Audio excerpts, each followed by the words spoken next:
The first time I walked through the door to Torture Garden, I was pretty terrified. There were a load of urban legends about the club. I'd actually heard somebody say that there was a balcony that people off that you had to walk under to get into the club. And I was pretty certain this wasn't true, but I was still really relieved when I walked in and that didn't happen. Walking through the Torture Garden for the very first time, most people say it's like walking into a movie set. It's a voyage through different environments. When you pass that line, it's like stepping into a tribal ritualistic gathering. When you leave behind the character, the person that you are at work, in your normal world, you become somebody different. I've been to some of the best clubs in London, but I've never been to any club that's had that kind of sensory overload as much as Torture Garden has. It's never going to be the same event twice.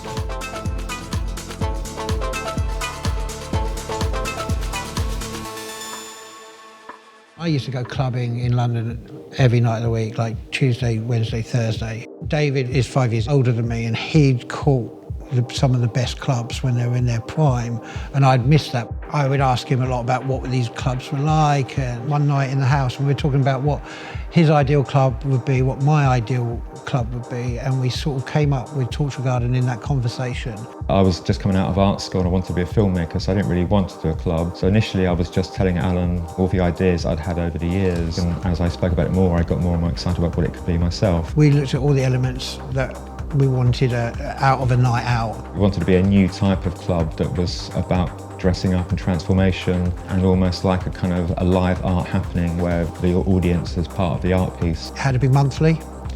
So it was an event, you really wanted to make sure that you didn't miss it.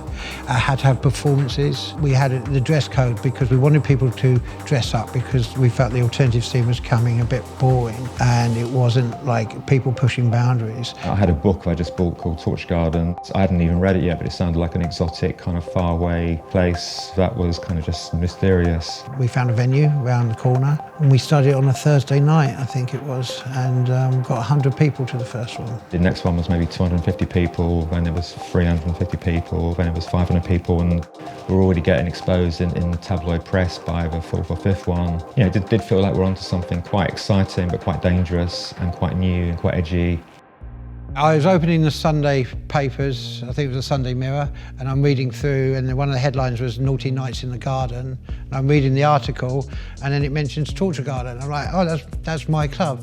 I mean, it's a totally made up article, but got really excited, phoned my mum, said, get the paper, I'm in it. We were kind of the underground at the forefront of that scene, so we were perhaps a few years ahead of what was happening in society and culture in general. The press still thought fetish and sexuality was something to laugh at, to sneer at or to expose, and the venues quite felt vulnerable. So there was this whole atmosphere at the time that what we were doing was totally possibly illegal, and it was a very grey area.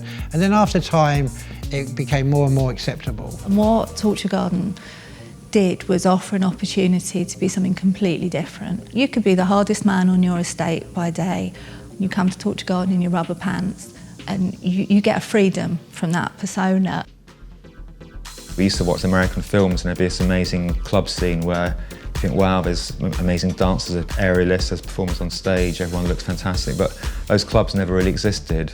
But I think Torture Garden is the nearest thing I've ever seen to the most amazing fantasy club you'd ever find. It's a voyage through different environments, from a party room to a dark techno room to a couple's room to a dungeon to performance space. We try and create the whole atmosphere. It's a very different environment. The thing that makes Torture Garden, has always made it what it is the people that come to it, and the dress code is a huge factor with that.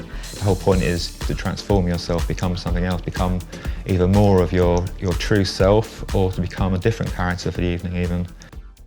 I worked the door of TG for years, and there's a catalogue of mistakes that people continue to make. The people that show up wearing cotton t-shirts and look you in the eye and tell you that they have a cotton fetish and that's why they're going to wear it, that has to be one of my absolute pet hates. With the fetish scene, that you do get, I would call it probably the standard fetish wear, the mesh top or the PVC shorts. Is that what I'd like to see at the club?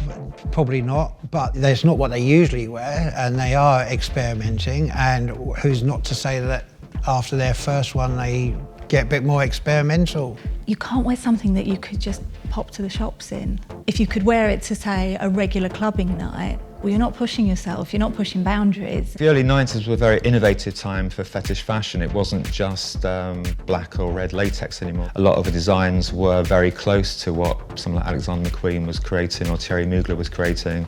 Jean-Paul Gaultier was another one who came to the club and took a load of ideas and then started a collection. He was inspired, I don't know if it was just by Torture Garden, but maybe what was going on in the alternative scene then. I think the fashion world has always been a bit dismissive and looked down upon the fetish world, but the actual designers always taken inspiration and taken ideas from the fetish world, but the fetish world hasn't quite got the fashion credit that it deserves over the years. Like, I find it quite hilarious when I see people like Kim Kardashian wearing latex or hoods. It seems really out of context to me because I'm used to them being in like underground late night parties.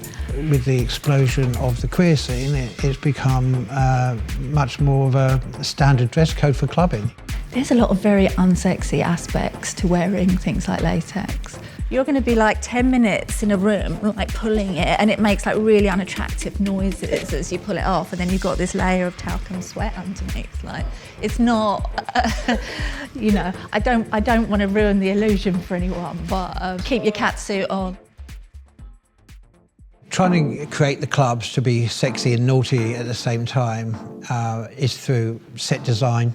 It's kind of that voyage into unknown that can be a bit risky. You don't quite know what's going to happen.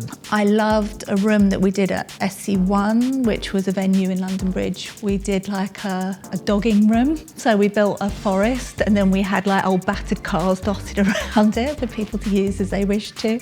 That was when like our production had really reached a new level. No other club in the world would put on the variety of the shows we've put on, from really extreme body art shows to really glamorous shows like Dita Von Teese made her first 3 performances at Torch Garden in the UK with us. It is nearly impossible for me to pinpoint what my most memorable moment from the club is.